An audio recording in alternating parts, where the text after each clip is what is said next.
Aloha. Thank you for joining us here at TruthMadeEasy.com as we continue with our Apologetics Made Easy video training course.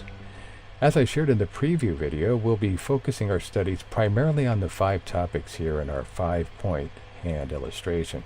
Hopefully you've had a chance to view that video, which gives you a snapshot overview of the whole course. If not, I suggest you check that out after watching this video. Let's quickly run through our 5 main points that we talked about earlier. Point 1, God exists. Our goal is to prove beyond a reasonable doubt that God exists and do so without using the Bible. Point 2, if God exists, miracles are possible. Point 3, the New Testament is historically reliable. Simplified, it's a good history book. We can believe what it tells us. And what does the New Testament tell us about the central figure of the New Testament? It tells us that Jesus Christ claimed to be God.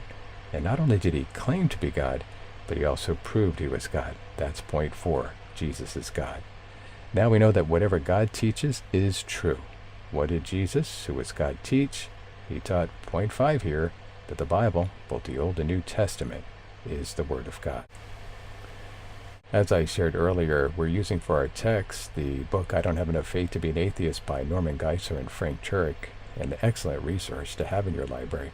In addition to the paper copy, there's also an audio version available that's great to listen to on your smartphone, iPod, at home, or in the car, where you can learn the concepts we're covering at a deeper level.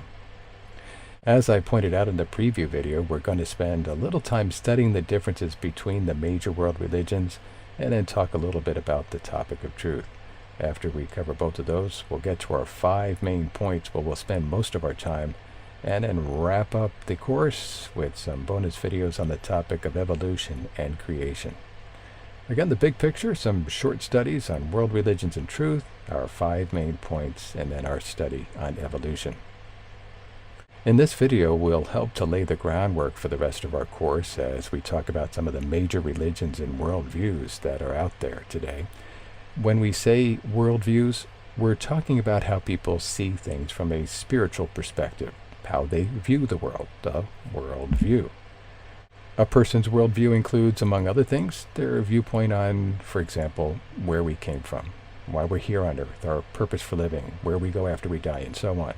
Some have a worldview where God exists, others have a worldview that does not include God. Now we can put most of the major religions and worldviews into one of 3 groups, with our first group being Theism, our second group, Pantheism, and the third group, Atheism. Now both Theism and Pantheism believe in some form of God, while Atheism believes that there is no God. Let's take a quick look at each of these groups now, beginning with Theism. For Theism, I've added an image here of a tree, which can help to make it easier for you to remember the term theism. Tree sort of sounds like theism, doesn't it? Okay, the 3 main theistic religions are Judaism, Christianity, and Islam. You may already be familiar with the term, or the Greek word I should say, theos, which means God. From this comes the word theism. Now these 3 theistic religions have the belief in one God, and this God is a personal God. Here we have a box. To better understand God and his relationship to the universe, we'll let this box represent the universe, with all the galaxies, planets, stars, people, and other life forms. Now, theism teaches that God made the box. God made the universe and everything in it. In short, God made all. And this God is outside or beyond the universe. He is not part of the universe.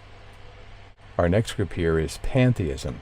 The picture of the pan here may be helpful for you to remember the term Pantheism. The pan in the word Pantheism means all, combined with theos, which means God. You get all is God.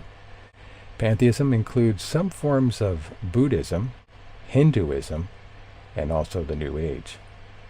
Pantheists believe that God is the ocean, God is the trees, God is the sand, God is you, God is me, all is God. Using our box illustration again with the universe and all life forms being the box, pantheists don't believe as the theists do. They don't believe that God is outside or beyond the universe.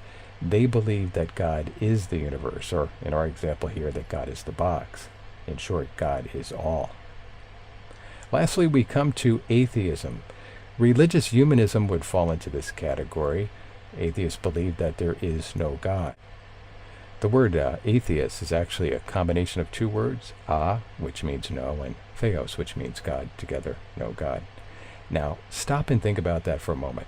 How does any human know with 100% absolute certainty that there is no God? Does the atheist possess all knowledge? Does he or she know about everything, everywhere? Of course not. No one has infinite knowledge. We are all limited human beings with limited knowledge. To be absolutely 100% certain that there is no God, one would need to know all there is to know about everything, everywhere in the entire universe. Let me illustrate this point. Let's say that this red circle here was to represent all the available knowledge in the entire universe, and this white dot here represents how much knowledge the smartest person in the world possesses. No, let's say that this person is way smart. Let's say they're in the Albert Einstein, Stephen Hawking category, and this big white dot is how much they know. Look at all the red area inside the circle that still remains, all that the person doesn't know. Is it possible that maybe, just maybe, God does exist and they just don't know about it yet? That's at least a possibility, isn't it? Looking at our box, once again, we have the universe and all life forms, but there's no God outside or inside the box because, according to atheism, there is no God at all. I should point out here that there's also another group of people who don't believe in God that are called agnostics. The agnostic is unsure about God. The agnostic says, I don't know if there's a God or not. One type of agnostic, which we could call a soft agnostic, would say something like, God might exist, I just don't know for sure. While another type of agnostic, which we could call a hard agnostic, might say, I don't know if there's a God, and nobody can know. Okay, let's summarize what we have learned so far. There are three main groups of religions or worldviews: theism, pantheism, and atheism. By the way, these are covered in more detail in the book. I don't have enough faith to be an atheist. I like the phrases that Norm Geisler and Frank Turek use in the book to help us remember the differences between these three main groups. As we see at the bottom of the slide under each of the boxes, you have, under theism, God made all. Under pantheism, God is all. And with atheism, no God at all. Again, looking at our boxes, with theism, God is outside the box, outside the universe. With pantheism, God is the universe, and with atheism, the universe and life is all there is because there is no God at all. You know, when you look at this illustration, you can understand why people are so confused about God and religion. And these are just a few of the religions and belief systems that are out there. So, is there a God? If so, which is the one true God? Well, to discover the truth about God, we need to understand what truth is. We'll talk about that in our next video and go over some basic tools that we'll use throughout the course to determine which of these is the one true religion or worldview. That's next in the video, What is Truth? And it will see how truth applies to everyone, is narrow, and has an opposite. Join us for that.